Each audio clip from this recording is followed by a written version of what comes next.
আসসালামু আলাইকুম ভিউয়ার্স, আশা করি সবাই ভালো আছেন।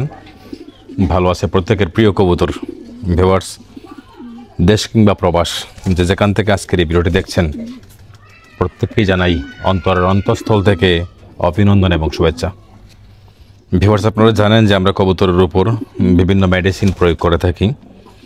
আজকে একটা মেডিসিন সম্পর্কে আলোচনা করব, যে মেডিসিন আপনার কবুতরের ফেদারের কন্ডিশনকে সুন্দর রাখে, সিল্ক রাখে, এমনকি হাড়ের গঠন মজবুত করে, এমনকি পালকের যে মসৃণ ভাবটা ফিরে আসে, এমনকি পালকের যখন জন্ম হয় বা মোল্ডিং পরবর্তী সময় বা ফেদারের যে কোনো কারণবশত যদি ফেদার জরাকীর্ণ আসে, সব কিছু মিলিয়ে আপনার কবুতরের ফেদারকে সুন্দর রাখবে, হাড়ের গঠন মজবুত করবে এবং আরও পারিপার্শ্বিক বিভিন্ন উপকারে আসে। হয়তো আজকের ভিডিওর মাধ্যমে সবিস্তারে আমরা বলতে যাচ্ছি না, তবে আপনাদেরকে মেডিসিনটার সাথে পরিচয় করে দেবো ইনশাল্লাহ।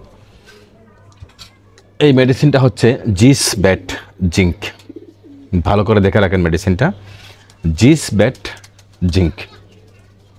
1/2 লিটার পাওয়া যায়, 1 লিটার পাওয়া যায়, তার চেয়ে কমও পাওয়া যায়।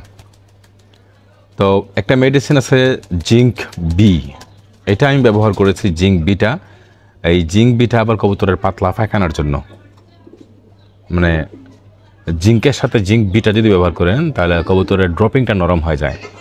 আর শুধু জিঙ্ক ব্যবহার করেন তাহলে কবুতরের ড্রপিং মোটামুটি ভালো থাকে।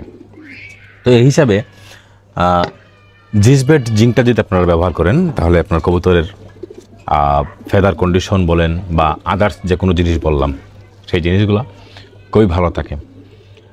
প্রয়োগবিধি অবশ্যই প্যাকেটের গায়ে বা বোতলের গায়ে লেখা আছে, যেভাবে লেখা আছে ঠিক এভাবে আপনারা ব্যবহার করবেন, ভালো ফলাফল পাবেন।